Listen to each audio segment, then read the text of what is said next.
Finally, after eons of waiting, the time has come and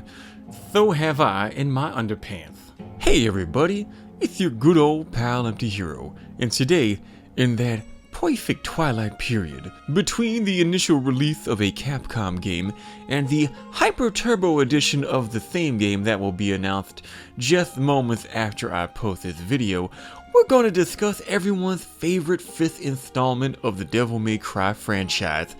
Devil May Cry The. Now I know what you're thinking, but EmptyHero, you lusciously lickable pat of butter of a man, wasn't DMC Deportable Mangina's Child the 5th Devil May Cry game? And to that I say, what was that? I can't hear you. In this Devil May Cry, Daddy finally came home with that pack of cigarettes he set out to acquire 20 years ago edition. Players will gather the metaphorical fruits of Virgil's literal hands-off approach to fathership.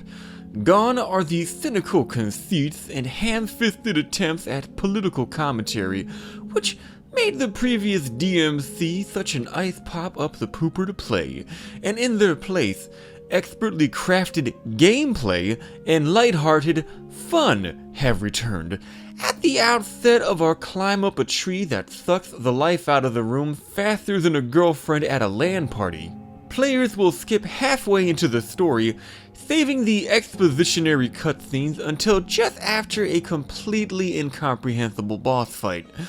Following this failed foray in furious floating fluorite fisticuffs, everyone's favorite drunkle appears and reminds Nero that now that his big boy hair has come in, he no longer holds a spot in the amateur naked wrestling league Dante once hosted in his basement. Nero and a mysterious Hot Topic clerk then beat a retreat like I beat my meat, not in the least bit discreet and out on the street, and the prologue comes to an ominous end. 1 month later, the roots of the vampiric Clypos tree have sucked Redgrave City's inhabitants drier than my girlfriend's between the knees ham and cheese after she walked in on me talking to myself in Meatwad's voice while taking a poop. Now look here, boy. I just can't help imagining magical meatballs when I'm already squatting down and making smelly sausage. Nero and his token minority chauffeur, Nico, also known as Van Horison in certain circles, specifically in the ones who have seen this Tupelo Honey's back alley jelly roll and brown eye girl, hurtle towards the base of the MacGuffin tree while treating some bugs like Berliners who dared to stand outside at a Christmas market and discussing their daddy issues like a couple of college freshmen who just sucked their first non-familial cock. Nero then bails out the most ineffective army of bug chasers since Antifa and the game proper begins. Outside of a New Game Plus, Nero has lost his devil arm due to an unexpected sneeze while giving his uncle Dante a shoulder-deep prostate exam. And instead of molesting enemies with his usual blue raspberry rubdown, everyone's favorite humanoid tutorial is now reduced to relying on sophisticated marital aids to give Kyrie the shocker off screen instead. The stupid fucking rubbing mechanic that I can never get to work reliably returns, and though charging shots for the blue rose is about as fun as charging cum shots to the blue waffle, Nero's basic moveset, occasional lucky rev, and vast array of mechanical arms make for a pretty fun if somewhat differently abled character whom players won't fully come to appreciate until they wear their fingers down the nubs, trying to convince Adam Short Bus Driver's Pokemon to attack something other than Dante. This pen initial level culminates in a laughably easy showdown versus an oversaturated maxi pad armed with the most threatening blood-engorged columns of flesh, since my own imbuer of lifelong hatred of men got tired of me slapping it around 3 times a day, spat in my eye and grabbed a knife off the kitchen table to cut me with. "And I'll do it again, senor." Quiet, you! A flashback then reveals the moment that Nero received the customary Skywalker family high five,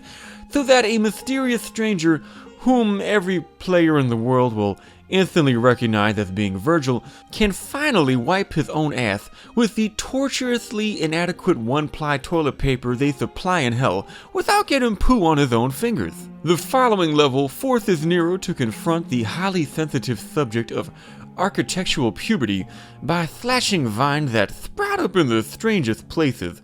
jam horrifically oversized deer ticks into an Entwife's cunt, and dodge more Grim Reapers than Supreme Court Justice Ruth Ginsburg during cold season, because he's too damn stupid to simply circumvent the demonic doorway barriers by kicking through the sheetrock of an adjacent wall. Atop this leaning tower of pizzazz, a fat bastard who wants you to get in his belly attempts a typical Kelsey Grammer parking job and is thwarted by a classic Buster Keaton defense. The most desperate fight over a fruit since the family of the artist formerly known as Prince sued each other for custody of his ashes so they could sell them as glitter follows. And although this degenerate vor fetishist has imbibed more rocks than the aforementioned deceased molester of guitars, and has a party in his tummy so yummy that even Saint Vivek would stare in awe at his bountiful belly magic, Bulimia Kills, and Bony Hawk Panther Pro Skater appears to give Goliath the Rosemary Kennedy treatment with his Big Daddy Kane. V for Vianetta then explained that they must destroy the Clipos tree's roots as efficiently as if it were the Devil May Cry series and they were DMC, Digital Manchurian Candidate. Everyone's favorite one-drop rule violating mystery machinist then takes a break from painting Live, Laugh, Love on the interior wall of the van she lives in down by the river in order to jam a piece of Goliath's foreskin into a rubber glove and sell it back to Nero for a reasonable profit. Mission 3 finds our shoujo anime lover boy fighting lizards in a sewer like a Floridian who dropped his wallet down a grating, then impersonating a bookish lesbian couple by violently scissoring in the library, and teaching this brainless pigeon woman about flooring via cranial osmosis. This feather-faced mother flocker's biological clock is ticking down so hard that her demonic homing ovaries lock onto the sperms soaked into the back of Nero's pants, and Artemis's defeat serves as an odd reversal of reality. What with this monster having a beautiful lady hidden on the inside when usually the exact opposite is true. Mission 4 begins Devil May Cry 5's slow descent into madness by tasking the player with guiding a half-cripple who's quite honestly ashier than Michelle Obama's balls through an urban neighborhood without allowing him to get randomly punched in the back of the head for no discernible reason, as he does his best impression of Israel by tricking his subhuman pets into fighting his enemies for him, while he occasionally enables the nightmarish black golem that will ultimately destroy him. At first, controlling V and his minions can feel a little bit like flying a kite using only your dick, but eventually, zipping around the map like Mario holding onto an Alf prostate while quoting William Blake and poking enemies with a stick becomes a second nature that everyone will happily cast aside the moment Dante becomes available to play. V's initial level caps off with a showdown against a glorified worm and an apple whose flabby Michelin man skin and tendency to flop on other people's faces reminds me of that awkward transitionary period between my own second and third circumcisions. Another root then crumbles, revealing a gigantic four-legged pain in the ass in the distance that V graciously leaves for a less basic bitch of a character to handle, and like me reading robust Rubenesque Rumpus's Quarterly, the level comes to an end. The This level places Dr. Doolittle Dick aboard the demonic shipping yard where unsold copies of Devil May Cry 2 are stored. Weird blue grabber arms attempt to grab Shadow by the pussy, and a slightly less horrific version of Hillary Clinton guards the exit. Outside the shipping yard, Malphas, the chicken-headed and assed hoe, who had to carve a gash in her face since she has a literal baby cock between her legs, instructs the level's boss to hunt down Sparta's sword just in case someone utilizes it to open a can of beans and brab in her face, as I would have done since I'm a true gentleman who knows how to romance the ladies. The elder Garyon Knigget then somewhat competently recreates the Thunder Horse boss from Devil May Cry 3 before running off like the secret bitch that's hidden inside of him. Over in Who Gives a Shitville, Nero pops the back knee of a Metal Gear who moves as slowly as I do after shooting some of the blood I shit out back into my veins so that it doesn't go to waste, while Lady attempts to ward off the hordes of source filmmaker porn perverts by blinding them with a precision lens flare reflected off of her inadequate buttock cheeks. And believe you me, lady, you start popping that pussy phosphorescence, and I'm just gonna start wearing sunglasses even at night. Check literal mate. Players then plunge Panther Foist into the populous perils of public transportation, what with the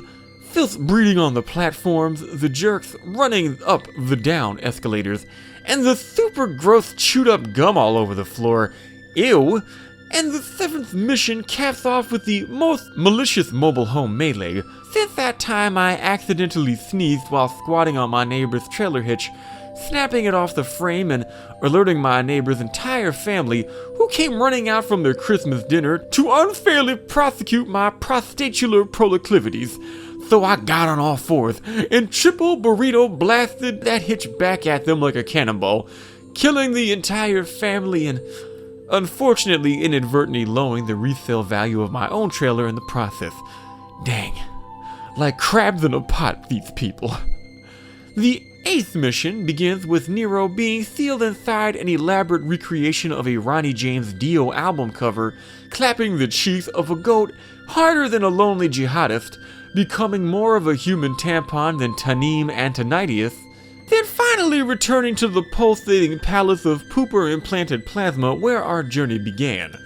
A rematch versus Urizen's kidney stone ensues that will make you wonder why Nero doesn't simply trick Urizen into slurping up some AIDS blood in order to finish off the joke by coughing on him. Following another bullshit scripted loss, Urizen screams, "No one makes me bleed my own blood! Nobody!" Then attempts squeezing Nero until his testes finally pop out of his abdomen like 1.5 lumpy ping pong balls. Kyosuke Date from that Soul Taker anime no one has seen but me then appears, and the events unfolding on screen become so embarrassingly Japanese that the English localization team forced Capcom to end the level before Urizen could use his tentacles to suddenly transform this game into DMC Boku no Nero. A flashback then reveals that the Obama administration's persecution of small conservative businesses has hit Devil May Cry so hard that defunct rock band Dante has had to take on a black pimp to find him work, and perhaps more devilish still, that Dante wants no parts of a newly legal girl simply because, unlike Trish,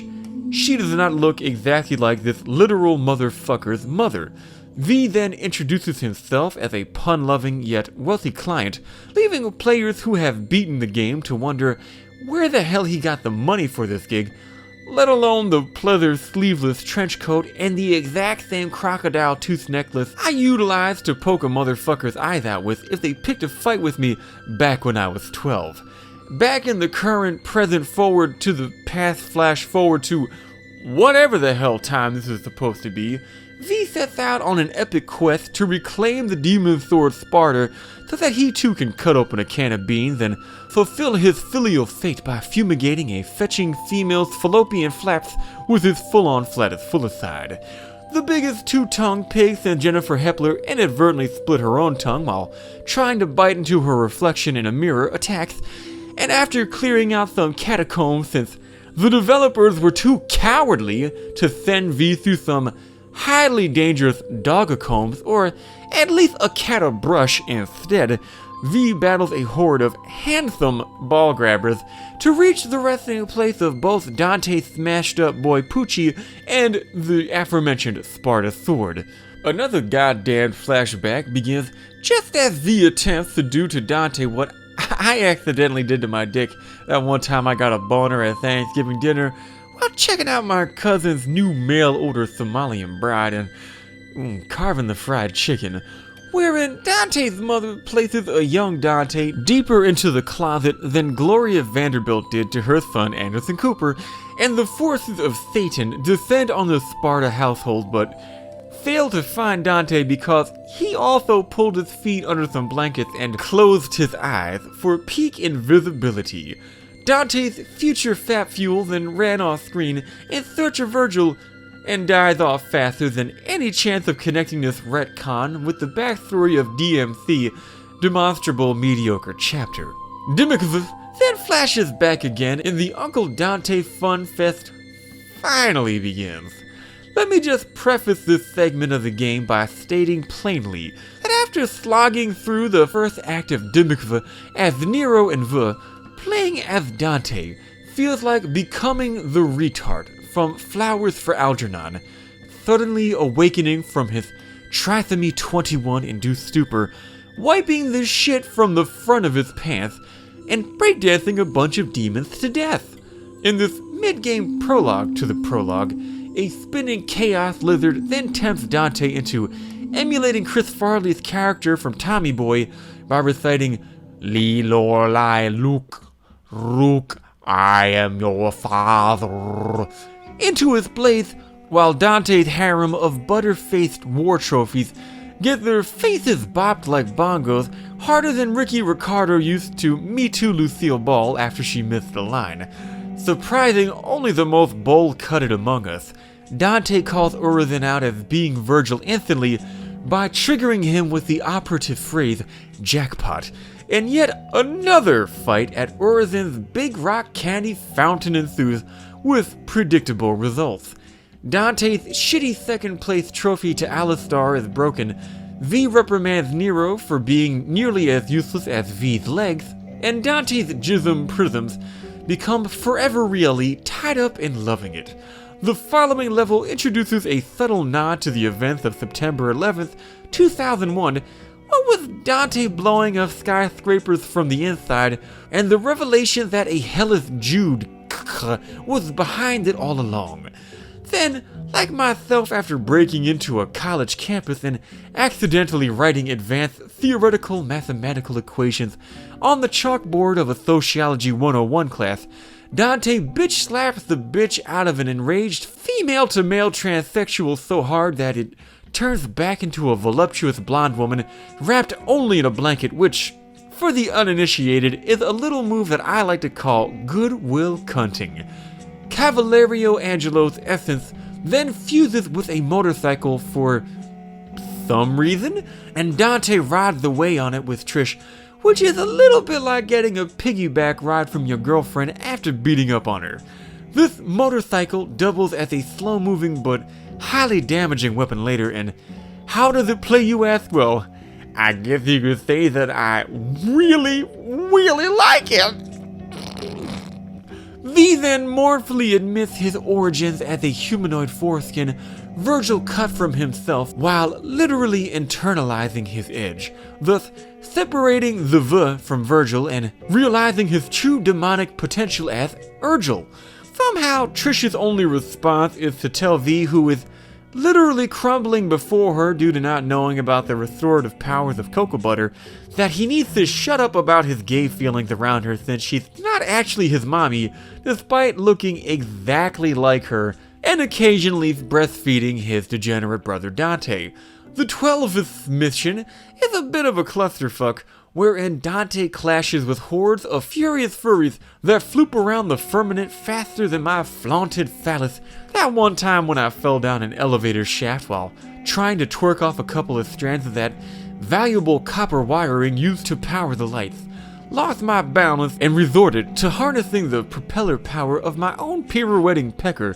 to cushion my fall. Logically, this is done in order to gather blood for the 4 waiting pools, which unlock a path that leads to Dante's childhood home for some reason, wherein Dante stabs himself with the broken hilt of rebellion, finally realizing his true potential as a dreaded double trigger for that double baked-in demon goodness. This all serves to raise an important litany of questions, none of which are answered by the game, including, why didn't Virgil go double devil all those times Dante stabbed him with rebellion? Why didn't Dante poop out a V-baby every time Virgil sliced off one of his beefaroni nips with the Yamato? And perhaps, most important of all, why didn't Dante skip out on all that fighting and just fill the pools with piss? Hell, he spent 2 months sleeping, so you know he has enough in his bladder. And if Dante's like me at all, his piss would have blood in it anyway, so the pool wouldn't even know the difference. The battle against Ramen Ouroboros Virgil then resumes, and thanks to his complete ass-pull powers, Dante comes away momentarily victorious. That is, until Jack's mean bean machine star crumbles and Virgil vamooses to the produce department to collect his prize.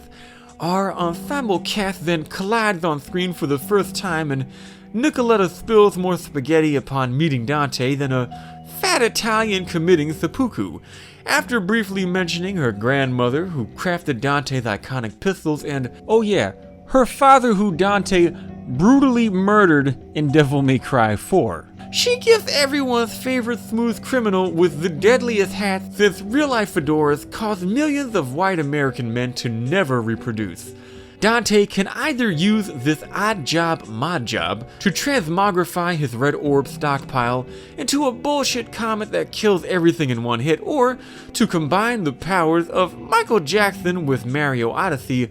in order to first possess enemies, then molest them on the Ferris wheel in his backyard, while the entire music industry watches from behind a bush and nods approvingly.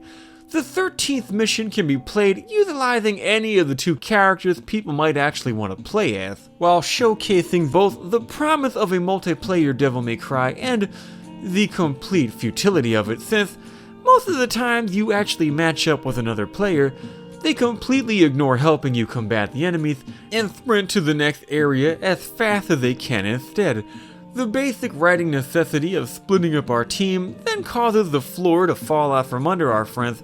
faster than a Chinese escalator, and the 14th mission finds V letting a slut get inside of his head and losing all of his pets faster than comedian Bill Burr. A metaphorical boss rush ensues, which ends with V nearly being pecked to pieces by an overgrown chicken McNugget. Fortunately for V, as well as players who'd like to actually directly control their inputs for the next boss fight, Nero has mastered the fine art of mid-air chain grabbing just in time to turn that turducken into a turfuckin' by scrambling her eggs from the inside. And in my humble opinion, you could even say that it was over easy.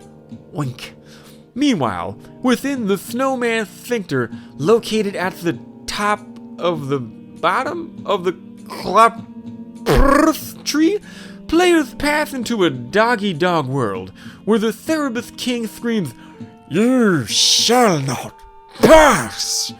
as though Dante were Caitlyn Jenner asking how he looked in one of his Janet Reno hand-me-down dresses, then unsheathes his push-up pop popsicle knot,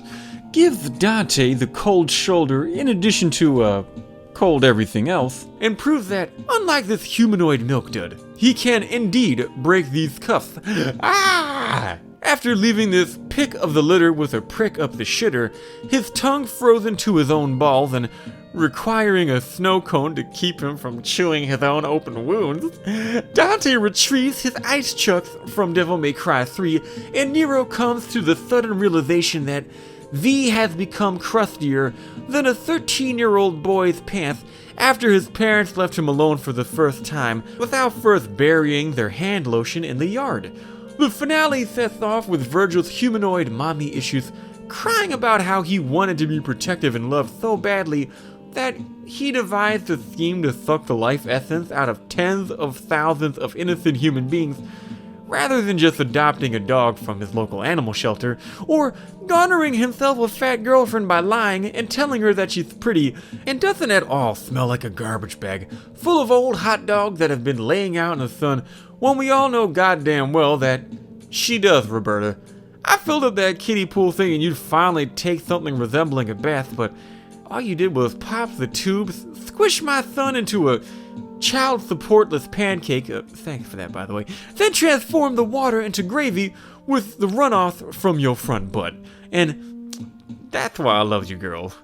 Atop the tree, where only a rusted washer and dryer set, tipped over sideways in the overgrown grass, would have made the ensuing front yard white trash slap fight more authentic, Virgil's quest for blast processing culminates as he consumes so much fiber from the devilish dingleberry MacGuffin that he instantly poops off his goofy-ass spaghetti armor and in the process goes full demon. Never go full demon. A full 5 minutes later, the power unga bunga that Virgil has thirsted for his entire adult life fails him, and for the second time in the last 5 years, Capcom plagiarizes one of my novels by having V literally recreate the third-to-last page from my novel, Europe, Hillary's Invasion, and no, I'm not joking. These fuckers owe me a royalty check or at least a free copy of DMC HD Trilogy. Anyways, one Carlos Mencia writing school inspired plot twist later, and Virgil is back, baby, and more Aspergian than ever. After realizing that Dante requires a fap nap and a post-lunch brap, Virgil thanks Nero for lending him a hand earlier, then teleports to the final stage, where he ponders if his place had been switched on the day Mundus's forces attacked. Would his fate have been different? Would he have Dante's life, and Dante his? Would Virgil eat his toast, butter side up, and Dante genocide thousands of innocent human beings? Back in the Maury Povich recording studio, Dante reveals that, on top of cutting off Nero's arm and using it to give himself satanic strangers, that Virgil raw-dogged Nero's mom and never even called her back.